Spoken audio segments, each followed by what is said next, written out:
Hello, and welcome to Never Seen It, a podcast about movies we haven't seen yet. I'm one of your hosts, Betsy. With me, as always, is my husband and co-host, Trent. This guy. Hi, Trent. So we're starting something for the next several weeks. We're doing another series. This is very specific, though, to something upcoming that we felt was important to cover before we get to that. We need the lead up to. So we are having Spidey Sunday. Spidey Sunday, baby. We are going to be watching a bunch of Spider-Man movies. Yeah. Because there are some that I haven't seen. There are several you haven't seen. Yeah. And then come December, we've got a brand new one. Yeah. So in this scenario, we're mostly covering the Sony Spider-Man. Yes. Because we have seen the Marvel ones. Yeah, so we've seen all the Marvel ones, the most recent ones. We haven't seen the Tobey Maguire ones, and we haven't seen all of the Andrew Garfield ones. We'll get to the who's who of this game in due time. And we've also seen Into the Spider-Verse. Yes. Which is fantastic. If you've never seen Into the Spider-Verse, go and watch that movie. It is fantastic. Yeah, run, don't walk to watch that. So, first off, we're going to start with the 2001? So we are going to watch the 2002 original Spider-Man movie with Tobey Maguire. Okay, so full disclosure, I haven't seen any of the Tobey Maguire or the Andrew Garfield movies from front to back. So now, you've seen pieces. I have seen the most of number one, the one we're about to see. Yes. Just for context purposes, when I was in high school, this movie was brand new for you and me. Mm-hmm. And I worked at a little store called Kmart. A little thing that has gone the way of the dodo. Yes. So when I was in high school, I worked in the electronics section in Kmart. And of course, all in the back, you have all the different TVs set up on display. And we would put on a DVD, which of course DVDs were pretty damn new in the early 2000s. The early aughts. Yeah, so we had a system where we would just throw on like a kid's movie or just something that would not be objectionable for the general public. And it would repeat. And we would just go back there and just repeat. It would just keep on playing until the end of the day when we shut everything off. One of the movies that I think we started with when we first got, it was a specific TV. I think the first one we started playing on loop was Flubber. Now, Flubber, we only put on one of the TVs. I don't know why we did it that way, but... Instead of all, 12 or whatever you had up. Right. There was at least a dozen, probably more close to 2 dozen, just TVs back there. I don't know why we only put it on Flubber. We didn't turn the sound on, and I didn't really pay that much attention. But the other two movies that I definitely paid attention to, the first one being Shrek, the original Shrek. That is a movie that I believe I have seen probably close to 100 times. Part or whole. And for Shrek, we actually turned the sound on. Oh, good God. So I have heard Shrek that many times. I haven't watched it that many times. But I know Shrek like the back of my hand just because I worked back there and I listened indirectly. Yes. Spider-Man 1 was the other one. Okay. And we watched it again, or we didn't watch it, and we had it on with no sound. Okay. So I have seen plenty of footage of this movie all the way through, but I've never actually sat down to watch it from front to back. With the sound. With the sound and everything, yeah. So you would just see a silent version of Spider-Man trying to piece together what the hell was going on. Yes. Dozens of times. That's very weird. Okay, so then let's test your memory. Okay. So you've obviously never watched this front to back. Yeah. What do you know about the original Spider-Man film? Okay, so again, more disclosure here. We've seen the more recent ones, so I know a lot of the names. Yes. There was a recent video game that was very much... You know Spider-Man, the comic, and the context. Right, sure, exactly. So I know that, Spider-Man was bitten by a radioactive spider. Stop me if you've heard this before. Oh my God, spoiler alert, guys. Yeah, so I know that he's a high schooler. There's a girl that he likes called Mary Jane, played by Kirsten Dunst. Okay. He's got a friend, James Franco is in there. I don't know his name, his character name. We'll get to that. Is he like, he's one of the maybe he's one of the Oz's, I don't know. That maybe sounds right. I haven't watched this movie in several years. Okay. But that sounds right. So, what else? I know J.K. Simmons plays J. Jonah Jameson. And he is a newspaper man. Okay. And I think Tobey Maguire works at the newspaper. Okay. I think he's a photographer for them somehow, maybe doing freelance work. I don't know what you do as a teenager working for a newspaper. Do you remember who else is in this movie? Well, Willem Dafoe is the Green Goblin. Yes. And I don't really know, he's never really shown up in any of the other fiction that I've seen or watched. I don't really know his backstory at all, why he's a villain or anything like that. Right. So, I mean, I got most of the beats here, so... It's just putting all the pieces together. It's just watching how the setup is, how he becomes Spider-Man, what he decides to do with it, and what the challenge is near the end. Yeah. You know? I will have you pay attention. There is one more actor in this movie you absolutely know, but they are not a lead. They are a very minor character, and they're only in 2 scenes. But you will absolutely recognize this person. All right. So I just want you to pay attention. All right. Okay, so you pretty much have a fairly good sense, all things considered. Sure. But you haven't experienced it, so let's go do it. I know nothing of the story. I know nothing about the beats. I don't know where it ends up. Again, I know the origin story of Peter Parker Spider-Man. That's enough. So, yeah. Well, we're going to go watch 2002's Spider-Man, and we will be right back.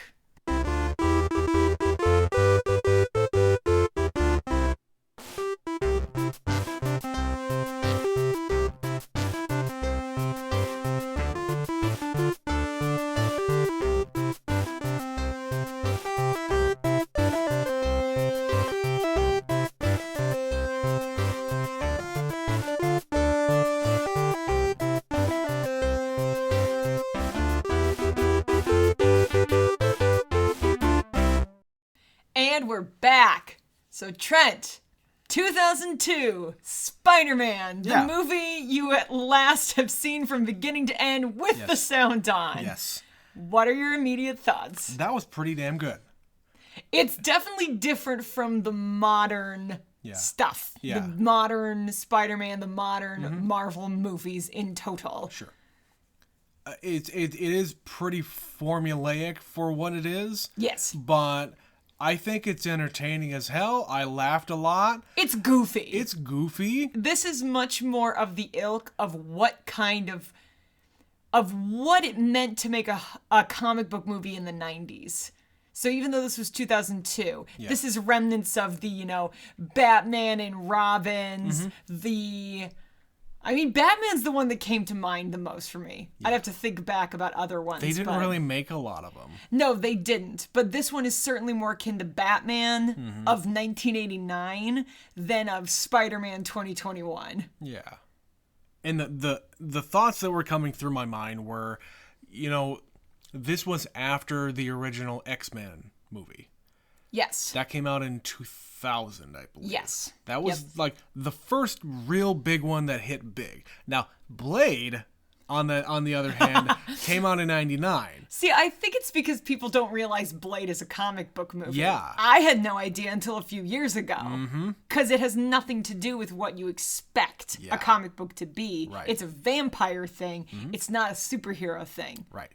It's a vampire superhero. Right. He's an anti-hero. Yes. But for this one, I got vibes from the early 2000s X-Men movies. It doesn't really need to have any kind of connection to any other fiction in the Marvel universe to be a good movie. Yes, all the pieces are there. Yeah. All of the recent Spider-Man movies with Tom Holland all exist on their own. They have little to nothing to do with the rest of the MCU. let's say. Right. The only crossover is when Iron Man shows up. Yeah, when Iron Man shows up and when Happy's there in Far From Home.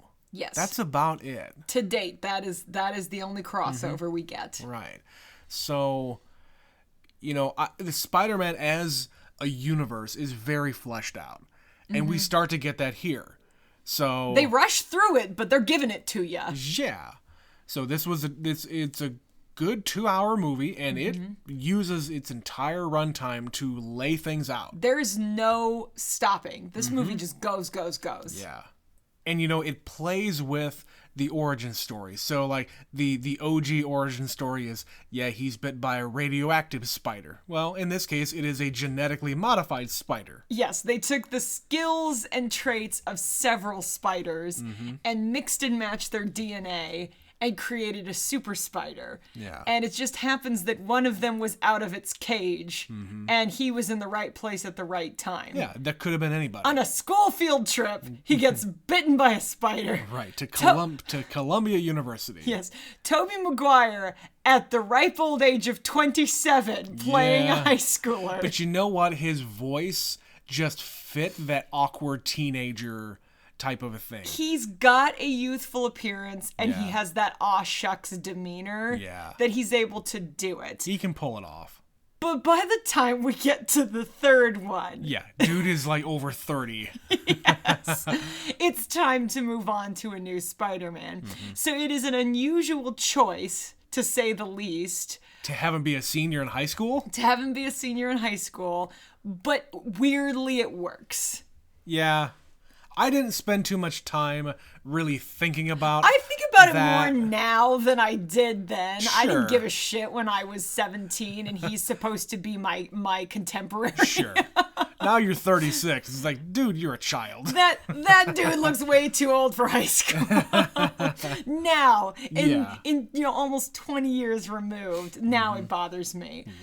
Right. What did you think of the rest of the casting in this? Willem Dafoe is amazing in this. He is absolutely the best actor in this entire movie. Okay, all right, you can say that, but the scenes with J.K. Simmons, give that man another goddamn Oscar. Okay, depending on what you are looking for, Willem Dafoe's, he's doing a lot of work. J.K. Simmons is doing J.K. Simmons. He's hamming it up like crazy in that. Oh my God. This is the first movie I saw J.K. Simmons in. Yeah. This is the first movie I saw Willem Dafoe in. Yeah. This is the first movie I saw James Franco in. Movie. But you saw he was in Freaks and Geeks. I didn't see Freaks and Geeks until several years after this. Oh, really? I didn't know that. I thought you saw that when it was new. I didn't see that until it kind of regained popularity in the world of TV on DVD. Yeah. I was in college. I was well into college before I ever saw that. All right. I had seen Kirsten Dunst. She was about the only one in this entire cast. Right. Well, so what was she famous in besides Interview with a Vampire? She had already done Bring It On at this point. Okay. So she kind of had her start. She was pretty hot at this moment. She had her start in the late 90s. Yeah, she was having a time in the early 2000s. That was Kirsten Dunst's time. Was she in Little Women too? She is. Yeah, okay. Yep. Okay. She's in Little Women. She made Dick. Yep. In 99. Yep. So yeah, late 90s, early 2000s. She also made Drop Dead Gorgeous around this time. Okay. She was very in demand when this movie came out. I guess. She was kind of the biggest star in this movie at the time. If you put it into context. I guess. I mean, and like Tobey Maguire. I mean, the one thing I can think of that he was in, much less, a star in, was Fear and Loathing in Las Vegas. And he's in like 2 or 3 scenes in that movie. Same thing with Kirsten Dunst. He was kind of having a time in this era. Yeah. He was in Cider House Rules. Okay. Very soon before this. And Pleasantville came afterwards. Pleasantville was before this Was too. it before this? I think that was 99. Okay. So yeah, there was a couple of movies that led up to this. Yeah. That make more sense as to why he was selected for this. Yeah. Up and coming stars. James Franco had basically done Freaks and Geeks, and he had done a made-for-TV movie about James Dean in which he played James Dean. Of course. And those were kind of it. Willem Dafoe has been acting since like the 70s, 80s, but he's never really been a household name. That was one of the questions I wrote down. Like, had Willem Dafoe done anything to make him famous up to this point. This is 2 years. Is he just a character actor up to this point where Pretty he just much. fills in a place where you need a guy with a funny face? This is 2 years after American Psycho. Yeah. He had already done one of his biggest early movies was The Last Temptation of Christ. That's right. He plays Jesus. Isn't he also in that Full Metal Jacket? Yeah, I think so. Yeah. So he was really a lot bigger even in the 80s. Sure. And it wasn't until the 2000s that he kind of started getting to be more used and more big title pieces. And he really got his acting chops. Like, dude is a great actor. Yes. He's not just a dude with a funny face. No. He's creepy as hell. Like, in this movie in particular, he's terrifying. His cackle is uncanny. I love it. Oh, yeah. The eyebrows and all of his teeth. He snarls the whole movie. Yeah. I was reading before this. He did 90% of his own stunts in this movie. Makes sense. And he's like in his 50s or something here. Sure. Good on him. Yeah. I mean, come on. And then a few years ago, he got nominated like 3 years in a row for the for an Academy Award. Yeah. Let's talk about that for a minute. Come on. This guy is amazing. Again, acting chops. He's really gotten into it in his later years. Yes. But of course, it took this kind of a movie to put his name on the map. Yep, you kind of have to sign up for a big budget action thing. Mm-hmm.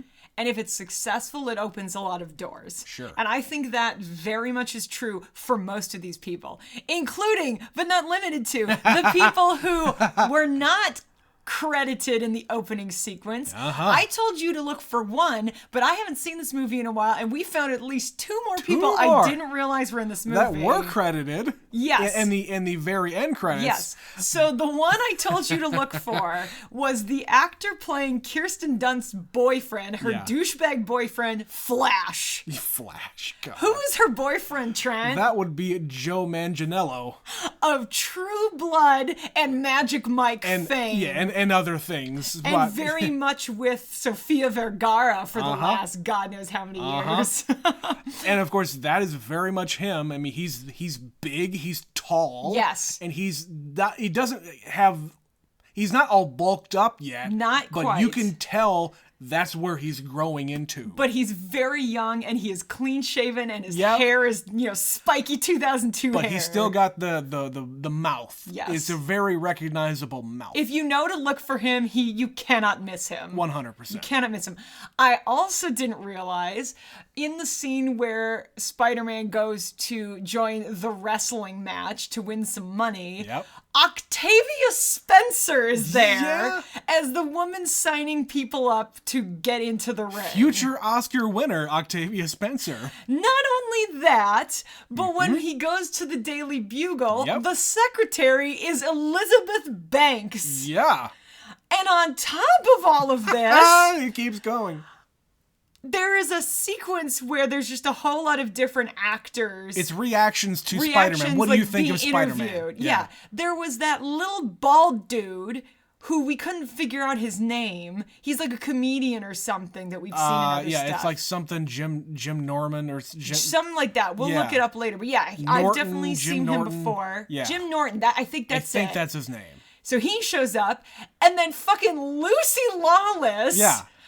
Credited as like punk rock girl or something. Xena warrior princess herself, wearing an orange wig and face tattoos, going, "A guy with 8 legs, that's kind of hot." I never noticed her before. No. So this just goes to show you what a big deal this movie was, because it is packed with people of various sorts who were some were famous already. Bruce Campbell is in this. Yeah. Macho Man Randy Savage is the wrestler. Yeah. Macho Man and Bruce Campbell doing the ring announcer, doing his best Michael Buffer impression.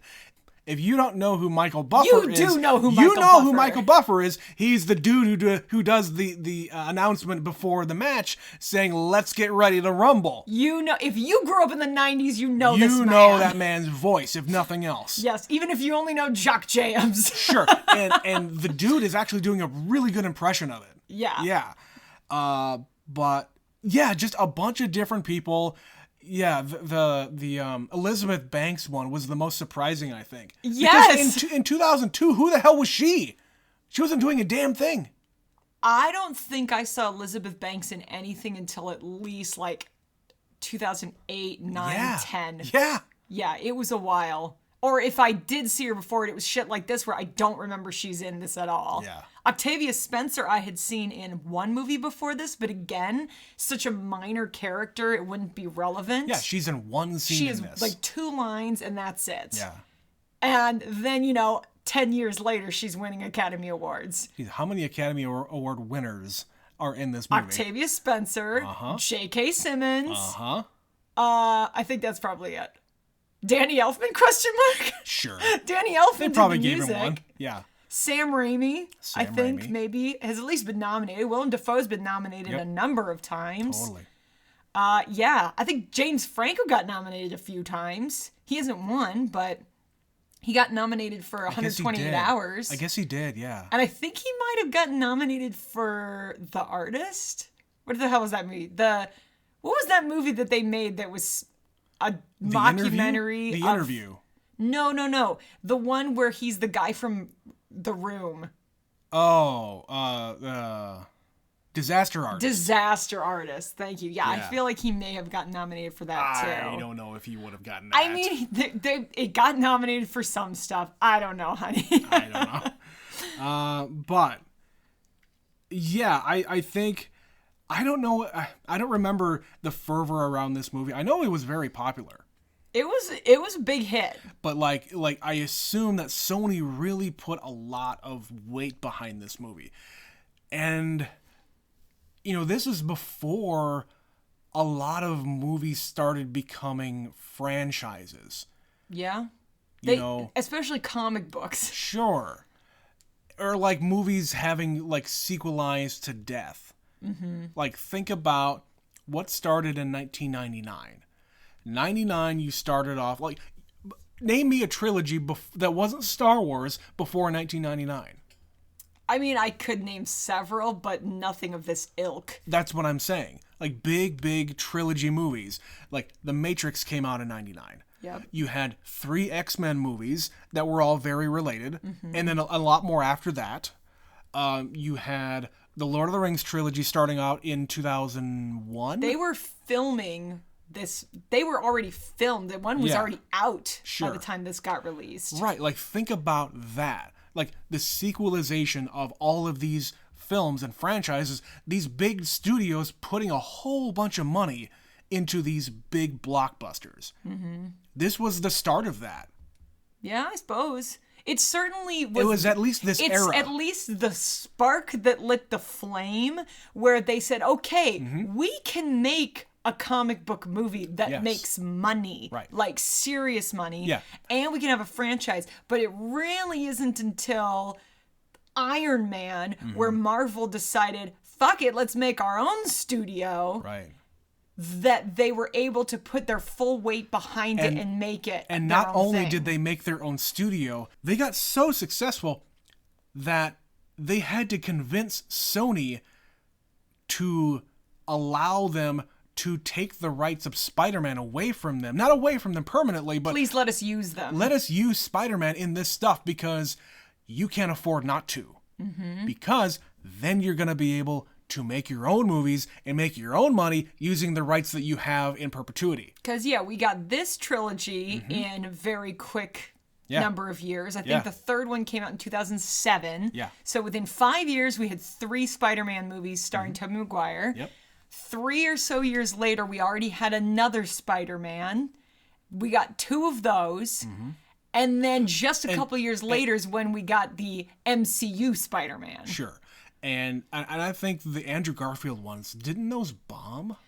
I mean, they made 2. They weren't reviewed very well. I feel like the first one at least did well enough to make a sequel. Yeah. But again, and we'll get to it, Andrew Garfield was no spring chicken when we're talking about high schoolers. Sure. Tom Holland is the first time they cast a guy who was under the age of 20 to play Spider-Man, which is why watching him in Homecoming versus Tobey Maguire in this One of them is a boy. One of them is a man. Yeah. And it breaks your heart at times to watch Tom Holland playing Spider-Man because they really play up. This guy's young. There's no real sense of danger with Tobey Maguire because that's a grown-ass man. Sure. I don't feel bad about him going into battle against the Green Goblin. He's not 19. He's closer to 30 than he is to 20. So he is a very mature Spider-Man. Well, and they, like you said, they play up the fact that he's a kid in just like I just finished Infinity War, where at the end, spoilers for Infinity War, everybody gets snapped, and the scene where Peter is like hugging Tony Stark, saying, I don't want to go, Mr. Stark, I'm sorry. That breaks your fucking heart. Yes. He's a boy. Kid. He is a boy. kid. It's just, oh, yeah. It's very different watching these Spider-Man movies and to the 2000s. When we get to 2 and 3, I imagine it's just going to be that much worse. Yeah, probably. Again, it didn't bother me in this one, but I'm sure it's going to really start to get to me in the next ones. And I think that's ultimately why they didn't keep making them with Tobey Maguire. He knew.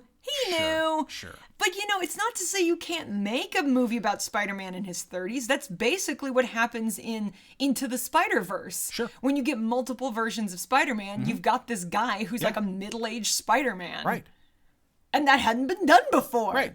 And, in the... I assume just based on watching Into the Spider-Verse, there are however many different kinds of Spider-Man in the comics.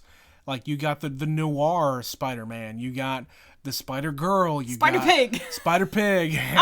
There's all sorts of different eras of it. And you got Miles Morales, who is really, really another teenager. Yeah. And this is kind of, to bring it back around to kind of why we're doing this in the first place. Yeah. We have this new Spider-Man coming out, which is dipping its toe into the multiverse. And we know from the trailer that they are bringing some of this version of Spider-Man into it. Right. You're going to get Alfred Molina, which I know he shows up in number 2. He's going to be showing up in whatever this next movie is.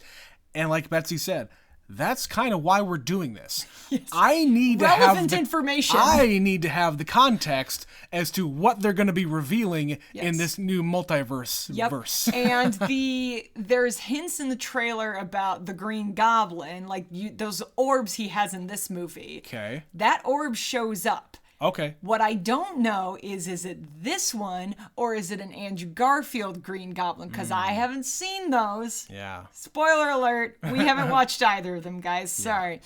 But that's why we're doing this. Yep. So there's going to be some necessary context. And as much as they keep saying, oh no, Tobey Maguire and Andrew Garfield aren't going to be in it, I don't believe you. I'm not falling for it. I'm at least going to be prepared. Yeah. They gave you the nugget of Alfred Molina. Yes. That's enough for us to do this. That is enough for us to need to watch this trilogy so you at least have that much context. So what else do you want to talk about Spider-Man 2002? Was there anything that struck you as just ridiculous?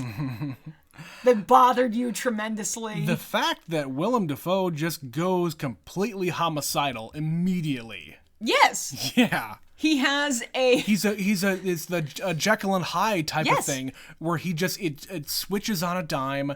And he uses himself as a human test subject for his science project. Right.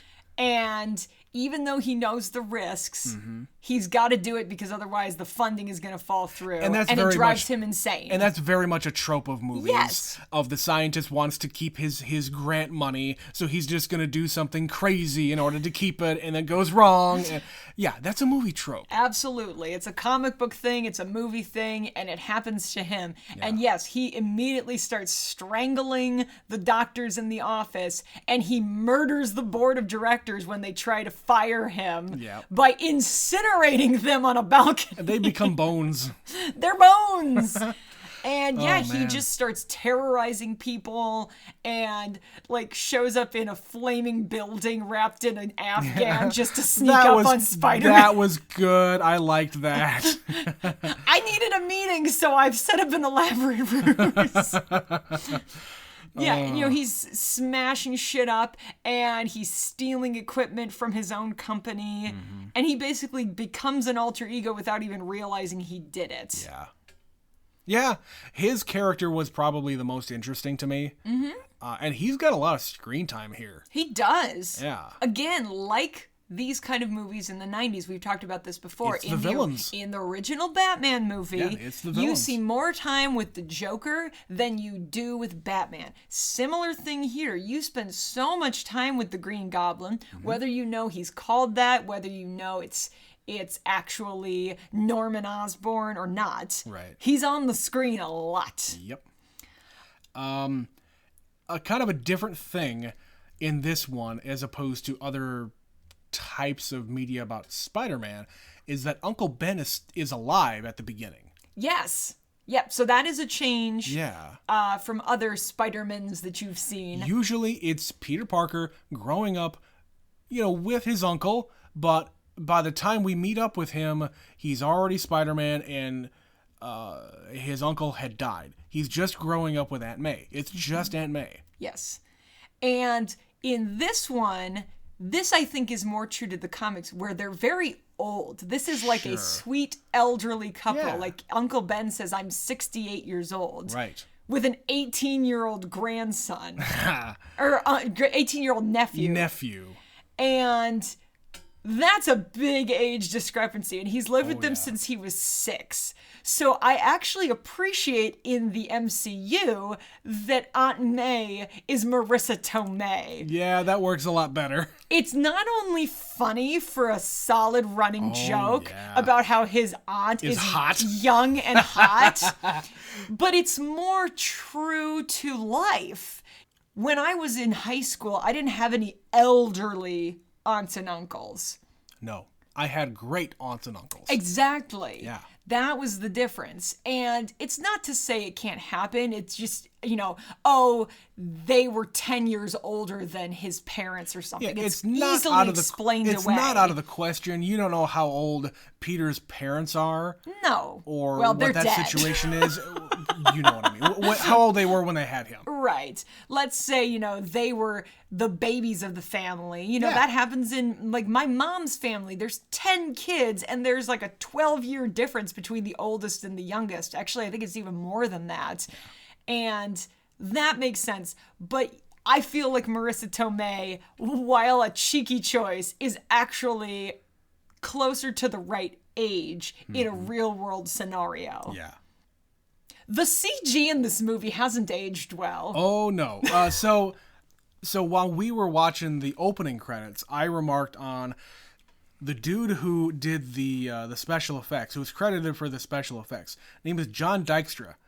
John Dykstra should be a name that people should know because he was one of the dudes who worked on the original Star Wars trilogy on their effects. Yes. Now, there's a dude who appreciates good practical effects. There are plenty of practical effects in this movie. 100%. But they also were in 2002. They knew they had the CG. They were going to use it. You can't do everything if you want to have a real-life Spider-Man depiction on screen. Crawling, you just can't do jumping, and swinging. The swinging and all, like jumping across the building and whatnot. I got super-duper Matrix 2. Matrix Reloaded vibes off of that. The fight at the beginning with all the Smiths. It looked that bad. It's something about friction. Yeah. You can't capture friction in animation the way things actually impact with physics. And the way there's tension. Yeah, and he's also too bendy and like fluid with like his rubber. motions. Yeah, he's made of rubber. He's flinging around like he has no bones. Yeah. versus your muscles would be very tight and tense, and he's supposed to be jacked. He's fucking Spider-Man, you know? He wakes up after being bitten by a spider, and he has supervision, and he has super sticky hands, and he's jacked to shit. Yeah. And he can see without glasses. Yes. Man, oh, how awesome would that be if we just woke up and we could just see without glasses? People out there just seeing. God damn it. Who the hell are you? God damn it. Yeah, and of course, one big difference from other Spider-Man movies, it's biological for him that he has the webs. What did you think of that? I thought that was an interesting choice because none of the other ones that I've ever seen had that. It's always a science project, basically. Right, it's a mechanism that he's built into his arm or something. Or a cuff. Right, it's chemicals, it's his own creation. Mm-hmm. Yeah, but in this case, it's totally biological, which, you know, makes more sense with him having, you know, the spider DNA or whatever got into him. Yeah. As opposed to all the other Spider-Man that all they do is they get extra strength and they get the Spidey sense. Mm-hmm. I think that's about it. And I mean, they can like stick to things, but I feel like that's more attributed to the suit than anything. Right. Also, that's one of the things in this movie that somewhat bothers me. Where the fuck did he get that suit? Yeah. Did you see version 1 of his suit? It is a spray painted hoodie. Yep.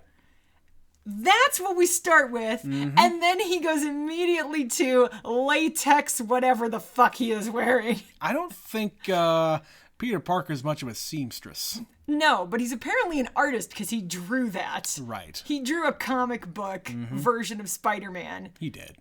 He's but you know what? skilled. They do that in a lot of different of these movies. Mm-hmm.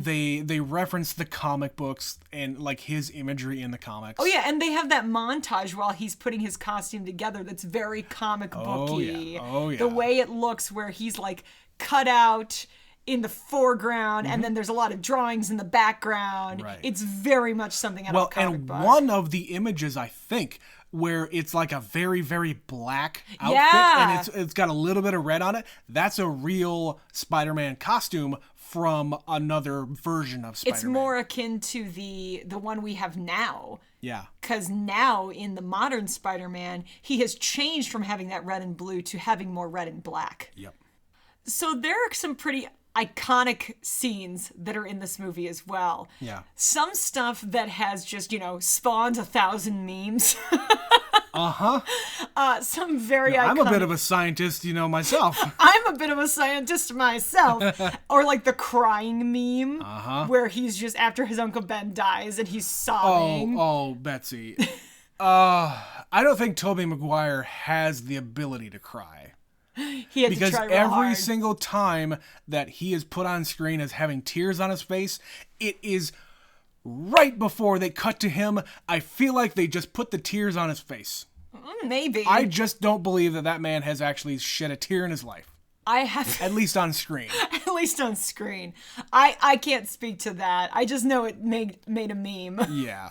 It's that and the upside down kiss scene. Oh yes, and I've heard them talk about that scene, and it was fucking miserable to shoot. Sure. He had water going up his nose. Of course. He's hanging upside down, the blood's rushing to his head. There was nothing sexy about that scene. No.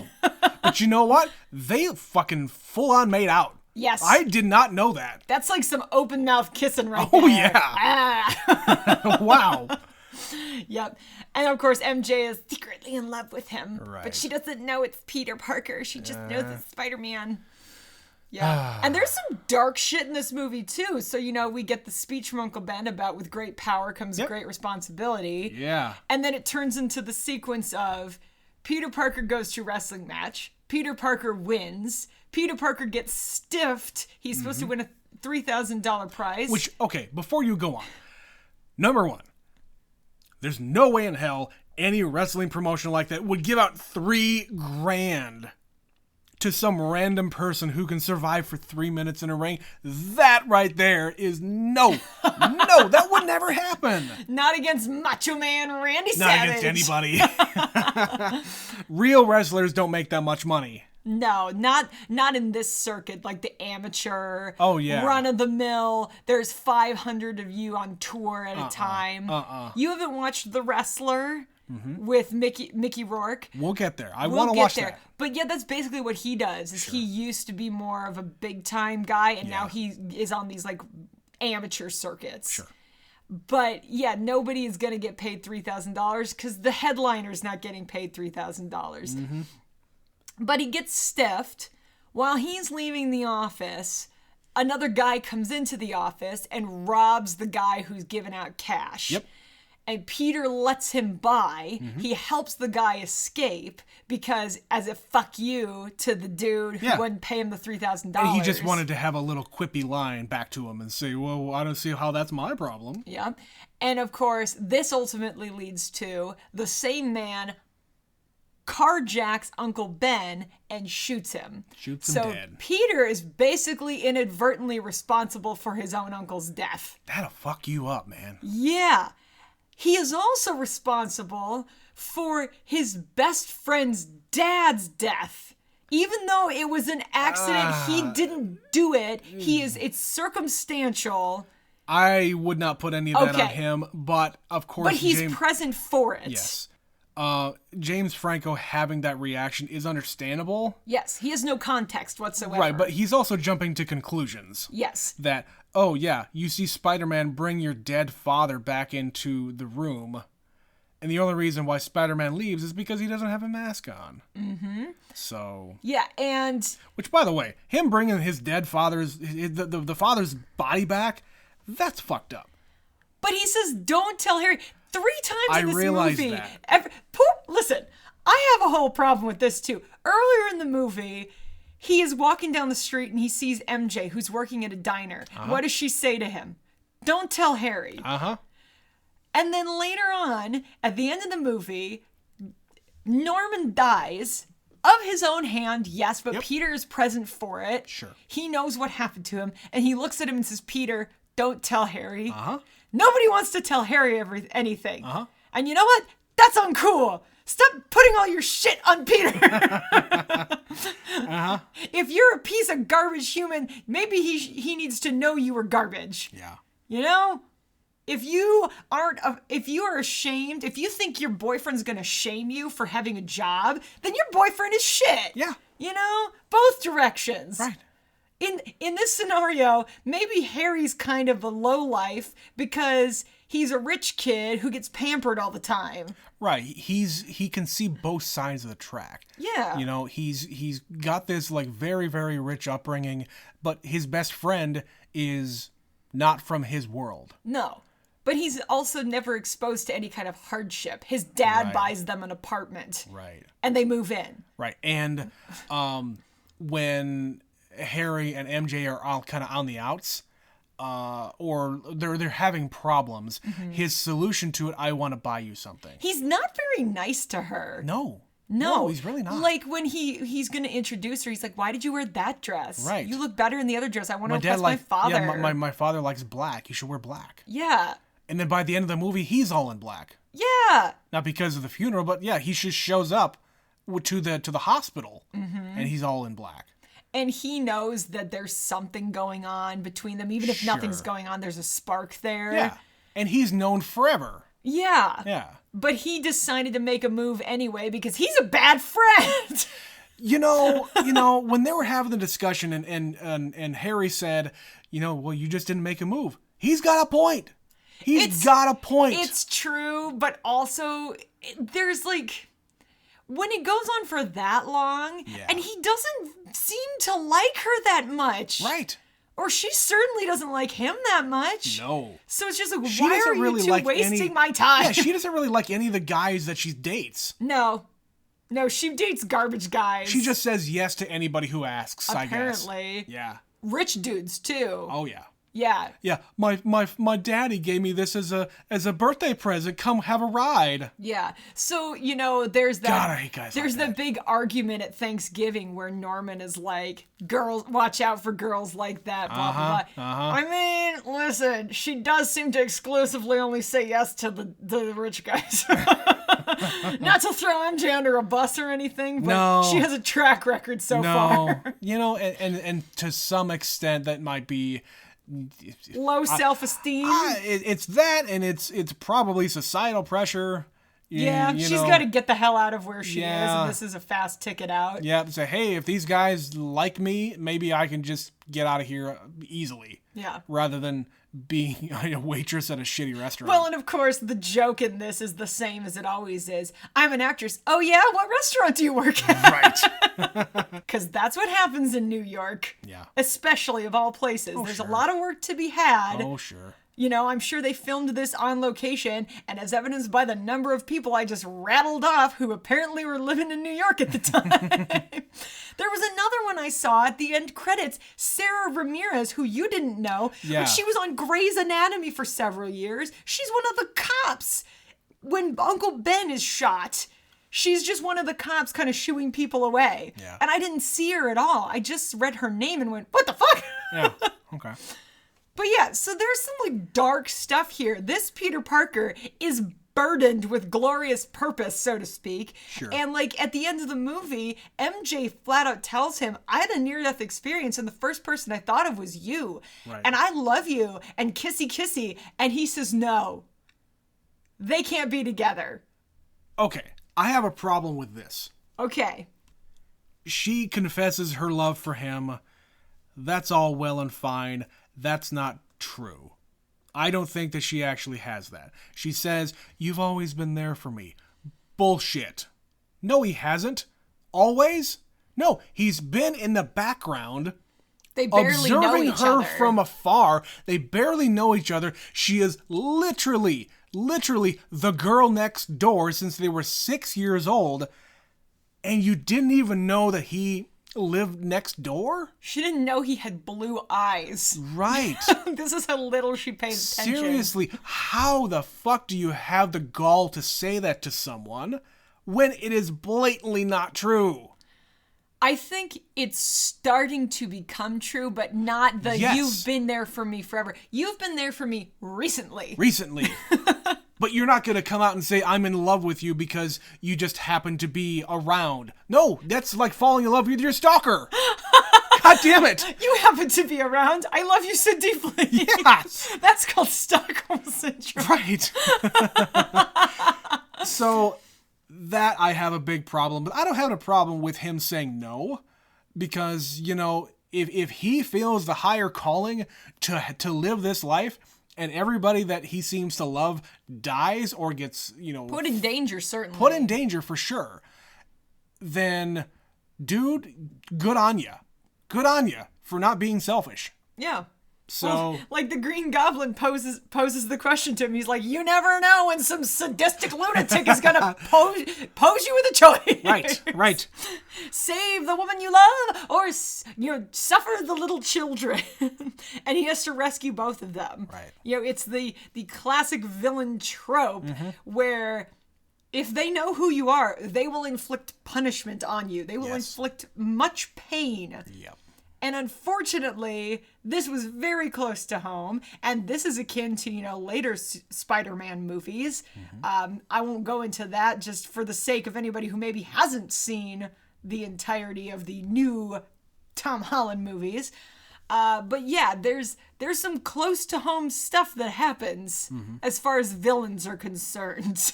Totally. And I think that's what makes it work. Like, you get very much a home life of a lot of different people. You get Peter Parker's home life, we know a lot about.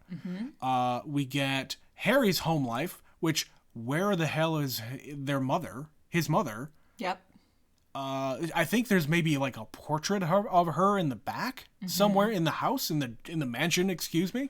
I assume she died. She probably died. And that would also make sense why he and Peter are friends. Sure. Because they have shared trauma. Sure. They can understand each other. We also get a look into MJ's very unhappy home life. Yeah. Like, her parents are abusive. Her dad's a piece of shit. Yeah. Yeah. That's awful. And she hightails it out of there the second she can. Which, good. You need to do that. Yes. But yeah, you get a lot of personal looks into these characters' lives. It makes them more believable, the reactions that they have. Because, you know, these people have known each other for a long, long time. Whether they're friends or not is another story. Just having that shared experience, having the empathy towards each other. is something important. I believe them as friends, even if we don't know how they got to be friends. Sure. Like, it is apparent that Harry would otherwise be at some private school. Yeah. But he's ended up at this public school because he's, like, flunked out of everywhere. Right. Peter's the boy genius. MJ is the girl next door who's just kind of popular. Sure. And the boy genius thing didn't really come through all that much in this movie. They touch on it, like, a little bit here and there. Yeah. But he's more excited about being a photographer. Right. He goes on and on about photography. Yeah, he could go and get a job at Oscorp and, like, make buco money because he's a whiz kid. But he wants to get there on his own. And he wants to get there on his own, which is commendable. He doesn't want any help getting a leg up. But his passion is photography for some reason. And yet, he's totally fine living rent-free in his apartment with his rich friend. Yeah. Leg up my foot. Yeah. Well, any other thoughts on this one, Trent? I had one other thought about the Green Goblin's costume. Okay. That gave me total Power Rangers vibes. Okay. I mean, I get that, I suppose. And not even like, it looks like it's something out of it. No, it looked cheap. It looked bad. Yeah, it's a little bit cheesy. Yeah. It's cheesy. Cheap and plasticky and just shitty. And I don't think any other movie that is in this genre has come out since then and looked that bad. Interesting. Yeah, that's a fair point. Okay, I will say this. I like the fact that it's got the mesh mouth where you can actually see the dude that was in actually there. Really effective sometimes because it's Willem Dafoe and he's got all those teeth. All the teeth and just the mouth in general. And he was just grimacing and delivering his lines like this. and the goggles, the eyes come off. And his eyes are huge. It's just so he's emoting with whatever you can see through the mask. Yeah. Yeah, I think there would have been problems with any other actor. Yeah. You have to have a face that gets through that. Yeah. And you have to be a skilled actor to act through that. Yeah. A lot of actors don't take these kind of roles because that's really hard to do. Mm-hmm. We just watched V for Vendetta, and that man did all of his acting in that suit. Yeah, Hugo in that Weaving. mask. You don't see one iota of his face at all. No, you maybe see the bottom of his neck, chin area. Sure. Like, that's it. Hugo Weaving was given the option to just record the dialogue. Right. And not act it at all. Right. And he said no, because my performance is a full body performance. It will not be the same if it isn't me in the suit. Because then it won't be me on the screen. Yes. It won't be my emotions coming out of... I can't emote other people's emotions. Yes. It always looks cheap and, like, badly dubbed. Right. Because it doesn't add up, because it's not the same person. Exactly. So that was my one last thought here. But so do you think, based on what we've talked about here, that they really thought that this was going to be a franchise where this is going to be the next Star Wars or whatever it is, like the next big thing? Because again, in 2002, when you're making, so I guess in 2001, when you're making the movie, what else was out that was like super duper popular? I mean, besides The Matrix, like you said, the Star Wars trilogy was out at this time. Yeah. The Lord of the Rings was in phase 2 at this time. The X-Men, if you want to compare it to those, the second X-Men movie I think came out the same year as this. Yeah. Those were the big tentpole movies. So do you think that they actually set it up, like, because you've seen 2, do you think that they set it up for a sequel here? Or do you think that they could have just had this be a standalone movie and it would have been fine? I think they were putting a lot of eggs into the basket, hoping it would take off. But I think that's because they always do that. Yeah. With every movie that has the potential to be a sequel. If it has one iota of possibly having a second movie, and the movie is successful, they will at least talk about it. Yeah. They will greenlight it, and maybe it never comes to fruition. Maybe it does. But even a movie, we touched on it earlier, Knives Out. Knives Out is not a movie set up to have a sequel, but it's getting one. Yeah. You know, there are certain... The Hangover. Why are there 3 movies for The Hangover? By my understanding, I've only seen the first one. But the second and the third one, it's basically the same movie in a different city. It's because it made so much money. Exactly, but that's what I'm saying. It doesn't have to exist, but if it's popular, go for it. Yeah, and movie studios are just salivating at the prospect of getting another franchise on their belt, because they can just milk it for as much as it's worth. Like, we haven't watched the rest of the John Wick trilogy of movies that are out so far. They're making a 4th one. Yep. There's going to be a TV show, actually 2 TV shows. Prequel, spin-off prequel, spin-off stuff. You know, based on what? One movie just spawned all of this because it was so popular. Yeah, and how many years had Spider-Man existed?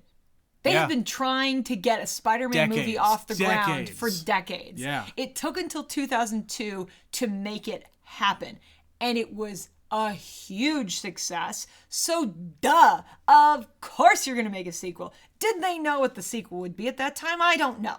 No. But they didn't set it up to be a sequel. No. Like, the characters were still there. James Franco saying, as long as I live, Spider-Man's gonna get his comeuppance or whatever the fuck he said. He's out for getting Spider-Man. Yeah.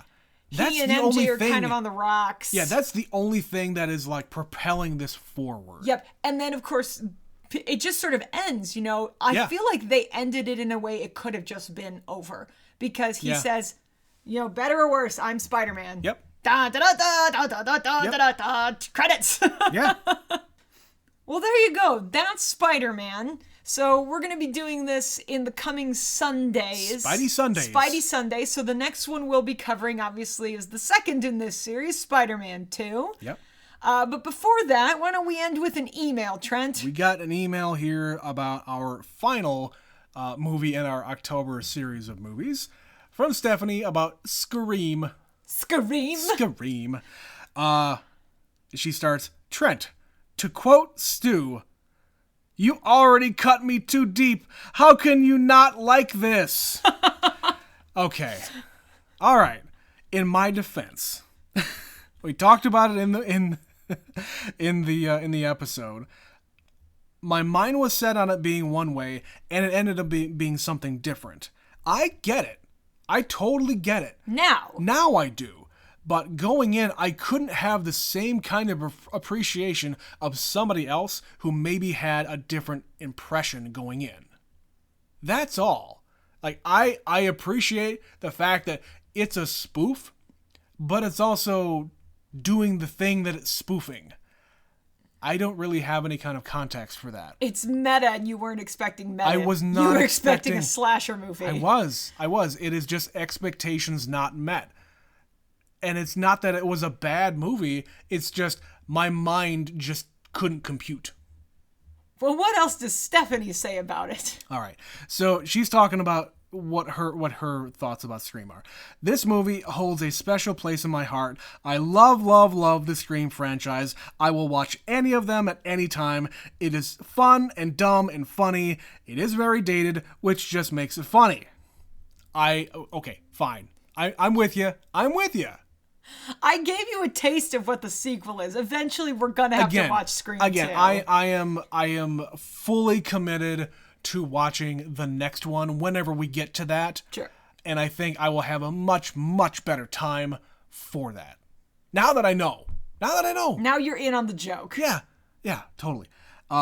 She says, on the subject of the Halloween franchise, Rob Zombie made a remake of the first Halloween. Yeah, I knew he did some kind of remake. I just didn't know what it was. Mm-hmm. And he's super into making these kinds of movies. And he's really good at it. I'm told. Why is he good at that? Your name is Zombie. You just kind of have to try. She continues, it is not connected to the franchise. It does have his wife, Sherry Moon Zombie, who is in all of his movies. Love, superfan Stephanie. Thank you, Stephanie. Thank you for your thoughts. Again, don't hate me just because I didn't get it the first time. You'll get there. That's what this podcast is for. Yeah. To see what you like and what you don't like and what you've been missing out on. Mm-hmm. So I appreciate that you actually found some enjoyment about this original Spider-Man. I did. So we'll see next time around when we get to our next Sunday episode, which will be Spider-Man 2. Spider-Man the Dose. It's going to be a continuation. It's not a new trilogy. We've got the same people. Yep. And we'll see what you think about that. But in the meantime, we want to hear what you guys think. Yeah, what did you think of Tobey Maguire as Spider-Man in general? Mm-hmm. Like, do you think he fit? Was he too old? Was he too, like, I'm talking into my chin. Is he too much of a nerd? Yeah. Like, he was, like, super duper awkward and, like, didn't need to be. He was playing up the little nerd boy thing. And as the story progressed, he, like, got more confident, but that was to his detriment. Interesting. Yeah, so I don't know. That didn't really work for me, but I'm trying to just dismiss all of the negative things because I got 2 more movies to watch with him. But yes, reach out to us. Tell us what you think about this Spider-Man. What's your favorite Spider-Man franchise? Like, which of these? Is it the original 3? Is it Amazing? Or is it the Tom Holland stuff? Is it Spider-Verse? Or is it Spider-Verse? I would totally support you if you just say, yeah, Spider-Verse, #1 with a bullet. Hands down. Hands down. Shut up, stop talking. Because it's got like 5 different Spider-Man in it. 5? It's got like 9. Fine. But yes, reach out to us. Email us at neverseenitpod@gmail.com. Follow us on the Twitter at neverseenit_pod. And if you wish, you can and you will support us with money. Or you don't have to. I guess you don't have to. But you can. Click the link in the podcast description about support. It'll take you to the page on Anchor. Do the thing that you do with your money, and we'll be happy. And that will be that. But yeah, that's the end of the show, Betsy. We did it again. Yes. We made it to the end. Spidey Sunday is in full effect. Oh boy. We will be back with another episode of Never Seen It. But something else in between. We're not going to do this every episode, guys. No, if it's every... Spidey Sunday. If you haven't noticed, we put these out every Sunday and every Wednesday. So if you haven't found out that, surprise... You'll get something else on Wednesday. You'll get something else on Wednesday. But we'll be back with Spidey Sunday next Sunday. Thanks, Betsy. Thanks, Trent. We'll be back next time. Bye-bye.